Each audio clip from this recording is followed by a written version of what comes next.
¿Has visto la nota con este señor, con Mariano de Moreno? ¿Cuántas situaciones ustedes han detectado aquí en la ciudad de esta forma, con estas características? Con estas características de personas, digamos, de casos individuales que vienen de afuera, no tantas. Yo, por una cuestión de confidencialidad, nosotros estuvimos en contacto con el señor, trabajamos y conversamos sobre distintas alternativas, pero bueno, por respeto a lo que es su vida privada y su intimidad, no me voy a referir. Prefiero hablar de las cuestiones genéricas. En este caso estaríamos hablando de un caso individual. Lo que nosotros sí encontramos cuando asumimos la gestión fueron situaciones consolidadas y de mucho tiempo de lo que se conoce como asentamiento, claro, que técnicamente tiene que ser un grupo de más de 7 familias u hogares en tenencia precaria de la tierra y sin acceso por lo menos a uno de los 3 servicios básicos. Y bueno, en eso tenemos en Junín muchas situaciones de mucho tiempo realmente. Hay situaciones de 10 años, de 15, la más joven, si se quiere, sería la de las Marías, que arrancó en el 2013, que inclusive el único rastro que nosotros encontramos en la Secretaría es un informe que las mismas familias del barrio nos acompañaron, que en el 2013 eran 10 familias. Se podría haber hecho algo. Claro. ¿Por qué se dejó que llegaran hoy, que son 40 y pico? Bueno, están atravesando la situación que es de público y notorio. Vos nos preguntabas cuál es la política nuestra. Claro, porque bueno, lo veíamos a este señor hablando de la dura situación en el Gran Buenos Aires, y es por eso que viene aquí.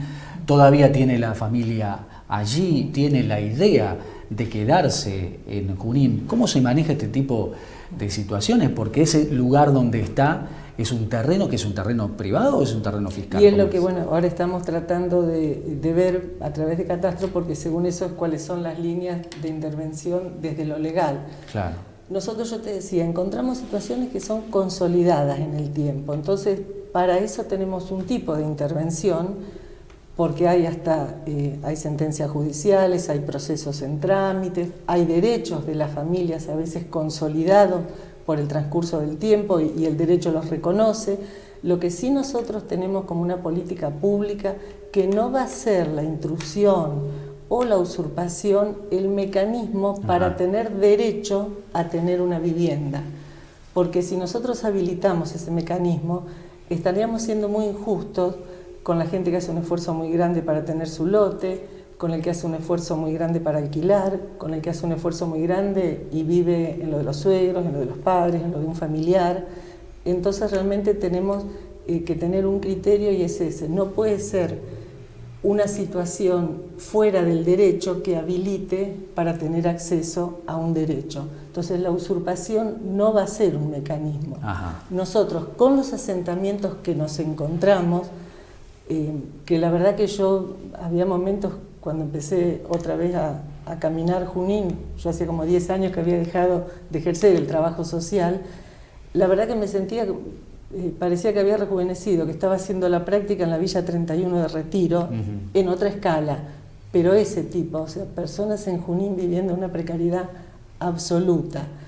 Entonces, con ellos lo que trabajamos son procesos de urbanización en la medida en que estén en condiciones de regularizar su situación de tenencia de la tierra. Claro. Ya estamos con algunas familias, ya estamos trabajando esos procesos, puntualmente con las familias que están a la vera de la 188, que ya se está abordando desde lo legal. Con el resto de los asentamientos estamos teniendo reuniones con las familias, porque también este es un trabajo que hay que hacerlo en conjunto, porque ellos tienen que además adquirir su derecho y poder estar, cuando a veces algunas familias o personas como este señor piden una asistencia de lo que uno llamaría del sistema, sí, y uno no la puede pedir desde afuera. Entonces, lo que tratamos de trabajar con ellos es que se incluyan en estos procesos de urbanización. Estamos diseñando un protocolo para trabajar en todas estas cuestiones, porque la usurpación ha sido una práctica social y que se ha consentido. Ya te digo, las familias que están a la vera de la 188, hay personas de 35 años que han nacido ahí. Claro, sí, sí. Lo de las Marías, estamos hablando del 2013, otras familias de otros barrios, estamos hablando de 10, 12, 15, 20 años. Entonces ha sido una práctica que, bueno, una práctica social que se ha ido permitiendo, la gente la iba tomando y el Estado, en este caso municipal, provincial o nacional, la iba permitiendo sin hacer ningún tipo de intervención. Por eso en algunos casos a mí a veces me llama la atención ahora tanta preocupación cuando habiendo tenido durante una década resortes a nivel nacional, provincial y municipal, estas personas quedaron en esa situación de indefección. Pero bueno, hay que atenderlos. Pero una cuestión, te vuelvo a decir, es el límite. Las situaciones que encontramos hasta ahora, dentro de los instrumentos que nos da la ley, vamos a trabajar porque urbanizar es tratar de que las familias puedan dejar de tener situaciones precarias para pasar a tener su vivienda y lograr trabajar con el ejercicio de los derechos para que esa vivienda pase a ser un hogar. Es un trabajo muy complejo. Y con el resto, en eso sí estamos trabajando, te vuelvo a repetir, no va a ser la usurpación el mecanismo para llegar.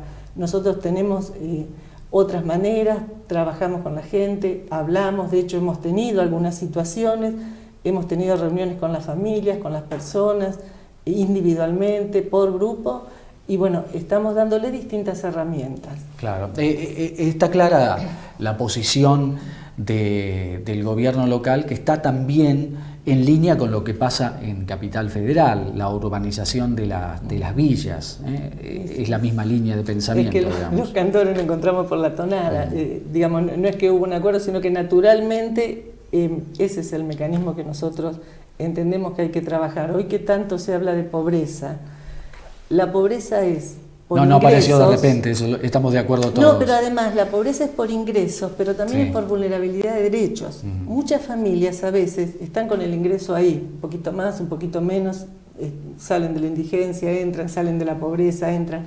Pero lo que hay es muchas familias con vulneración de derechos, porque con programas sociales, con trabajos irregulares e inestables, muchas familias están en una pobreza sin llegar a pobreza extrema, pero lo que hay es mucha vulneración de derechos. No podemos estar en el siglo XXI y en Junín hay familias que para tener agua es todo un sistema de mangueras de un vecino generoso de enfrente que les da. Se anunció, o por lo menos se publicó, el tema de las 50 viviendas que se van a hacer, unas viviendas sociales, ¿no? Sí. ¿Van a tener prioridad este tipo de situaciones en esas viviendas? Esas viviendas son del Instituto de la Vivienda. Ajá. Entonces van a ser ellos los que nos digan cuál es el perfil de población.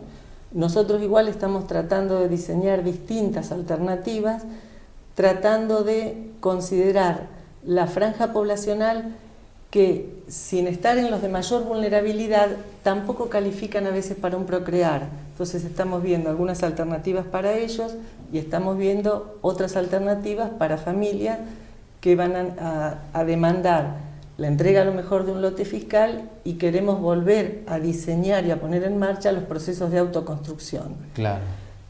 Todo como en eso, el gobierno de Abel Miguel. Exacto, ahí hubo buenas experiencias. Exacto, hubo buenas experiencias. Una de las trabajadoras sociales que tuvo una activa participación en el desarrollo de ese programa, hoy nos está acompañando también y bueno, así que tenemos un puntal importante. Eso igual lleva tiempo, nosotros se los decimos a las familias porque encontramos mucho desorden, no tenemos bases de datos, tenemos que organizar, tenemos que revisar todas las adjudicaciones para ver quién está ocupando, quién está pagando, hacer el proceso de desadjudicación y volver a recuperar esos terrenos fiscales.